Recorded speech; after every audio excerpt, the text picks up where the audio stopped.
Daniel, Perek Zion. We began the Perek, so I'm going to just very, very briefly review what's happening in the Perek so that we could be caught up with each other when we begin. So what we have is another dream. And in the other dream, there are four animals that come from the storm, which is a symbol of Galus. Okay? So the first one is a lion. The lion is a symbol of Bavel. It has wings, which symbolizes that it can move easily from country to country.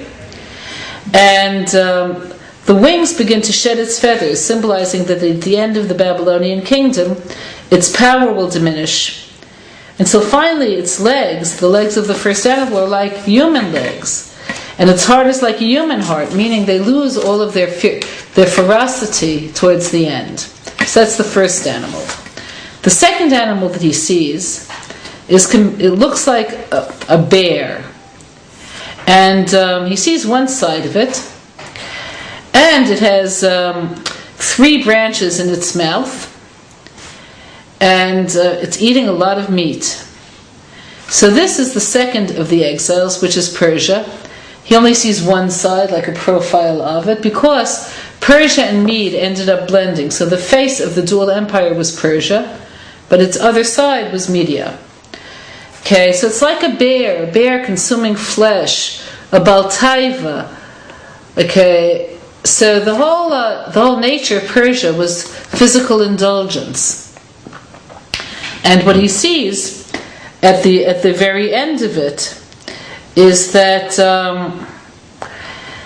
that there were 3 nations that were constantly in rebellion and were ultimately swallowed up by the Persian Empire.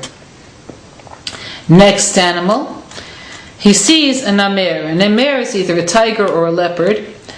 Okay, and this has 4 wings like a bird.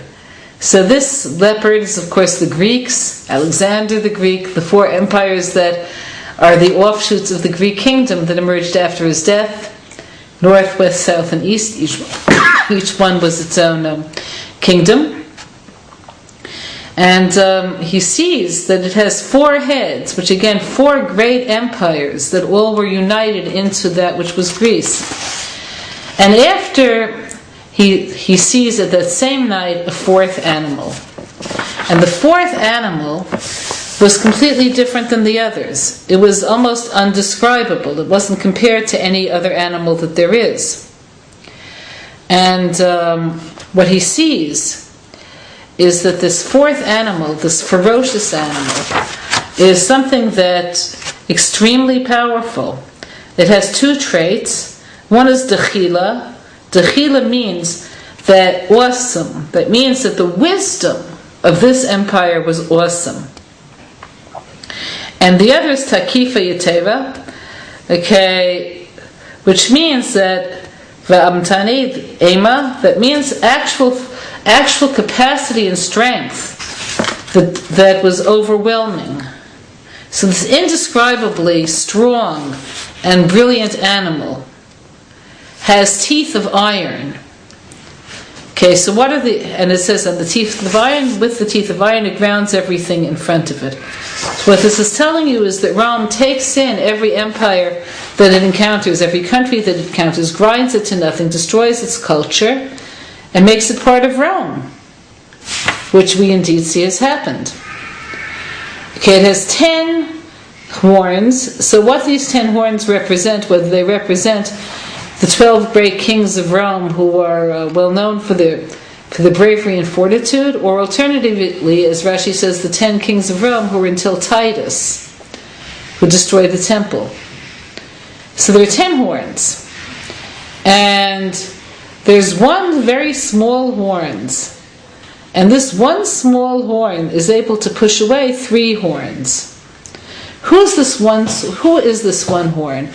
So the commentaries are of enormous disagreement, but the bottom line that Malbim, who's the commentary that I'll rely upon primarily, says that this is the Ishmaelite empire that grows out of the Roman Empire. It's part of the same era, And what it does is to enact ferociously. It tears things down in its wake.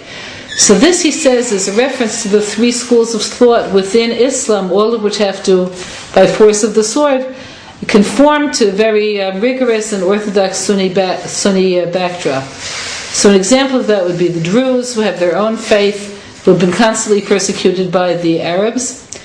And the heresies within Mohammedism, for instance, the Shiite Muslims were in constant war with the Sunni Muslims. So we have is this constant battling.